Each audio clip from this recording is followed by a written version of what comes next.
Welcome back to Investing Talk Podcast. Today, we're tackling a question that I know is on a lot of your minds.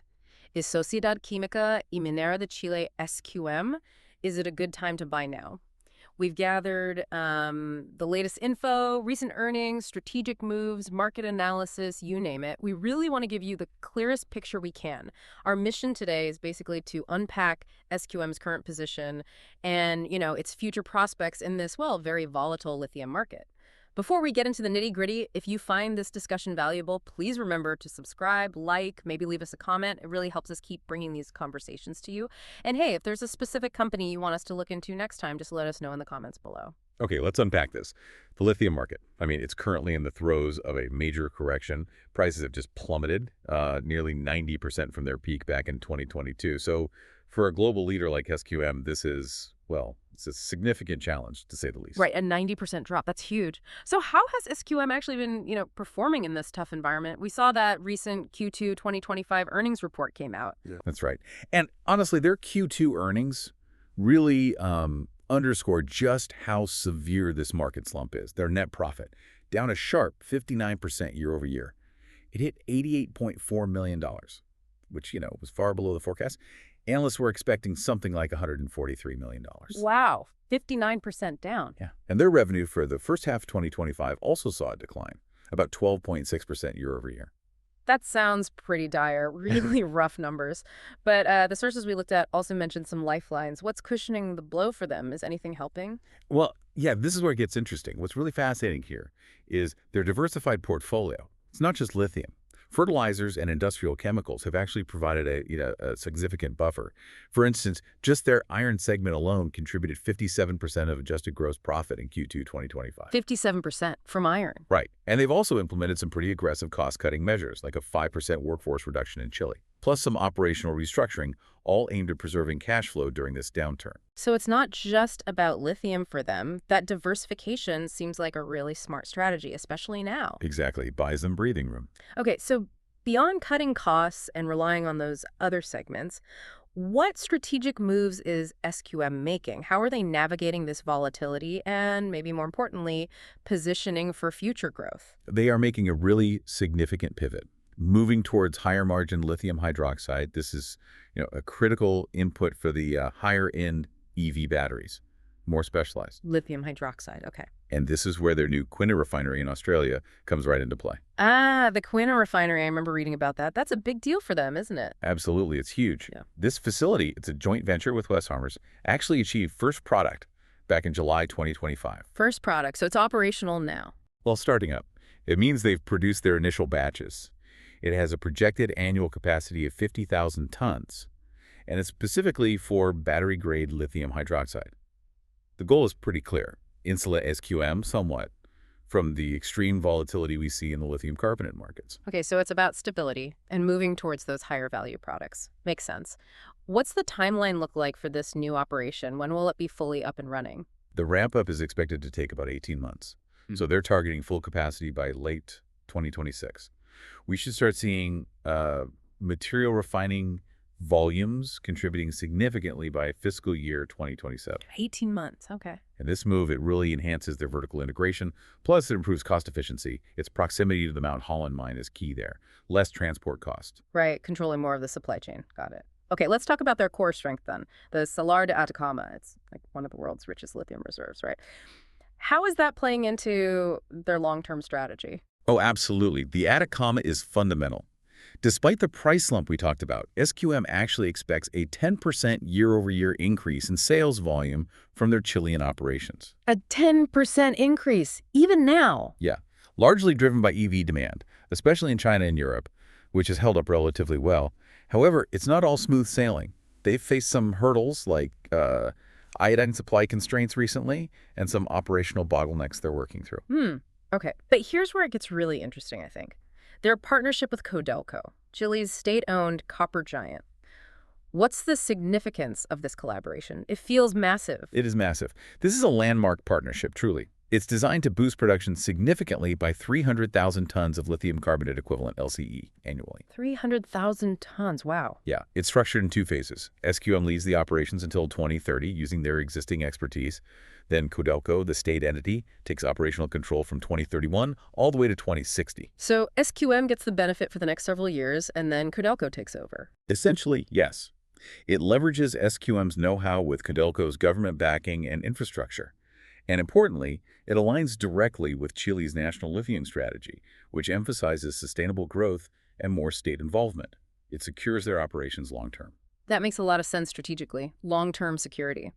Okay, shifting gears slightly, but it connects. We often talk about the importance of ESG, environmental, social, and governance in today's market, especially for miners.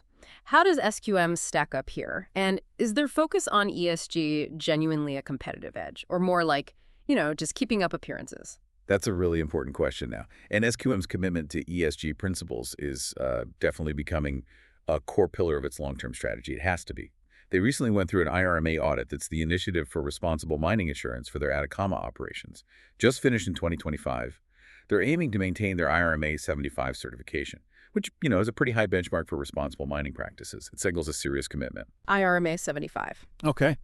And how does the Codelco partnership, which sounds so central to their future, fit into this ESG picture? Does it help or hinder? Oh, it definitely reinforces it. It creates a sort of unified front for responsible resource management down there. Both companies have made very clear public pledges. They're committed to significantly reducing water consumption in the Atacama, a huge issue there. They're also planning to adopt direct lithium extraction technologies, DLE, which are much less water intensive. Right, the newer tech. Exactly. And focusing on deeper engagement with local communities. Plus, Codelco brings its own sustainability targets to the table. Like, by 2030, Codelco aims for a 70% cut in greenhouse gas emissions and a 60% reduction in inland water use across its operations. Wow, those are ambitious targets. They are. And they align perfectly with SQM's own ESG goals. So this partnership isn't just about tons of lithium. It's about setting a potentially new standard for responsible extraction. And that's increasingly important not just ethically, but to investors and end users like EV makers. Right. Consumers and investors are definitely paying more attention to that. So let's bring it all together then. We've talked about the market crash, their diversification, the Quina pivot, the Codelco deal, ESG. What does this all mean for you, the investor, looking at SQM? Is it actually a good time to buy now, given everything? Well, SQM's strategic resilience is, I think, quite clear. You see the pieces. Their vertical integration, moving from brine right up to high-value hydroxide, their cost discipline during this downturn, their alignment with, the massive global decarbonization trend, all these things position them as a really key player in the energy transition long term.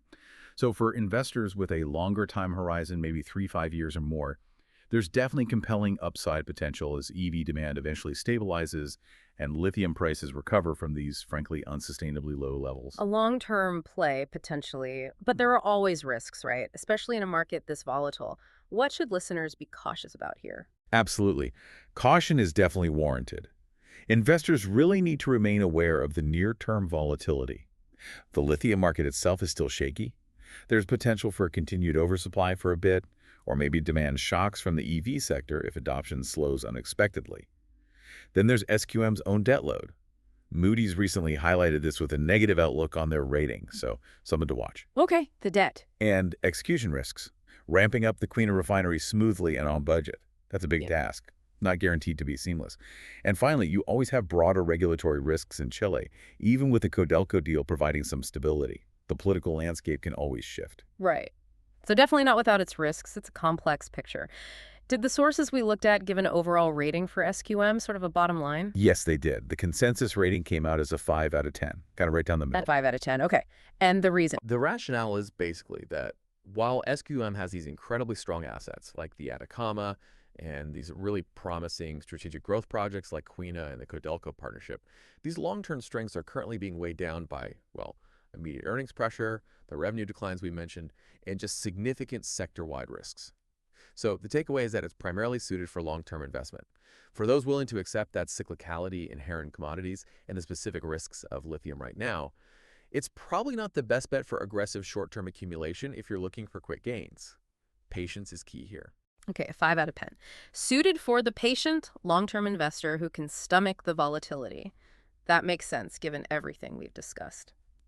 So SQM's journey through this really tough lithium market downturn, it really showcases a kind of masterclass in strategic agility, doesn't it?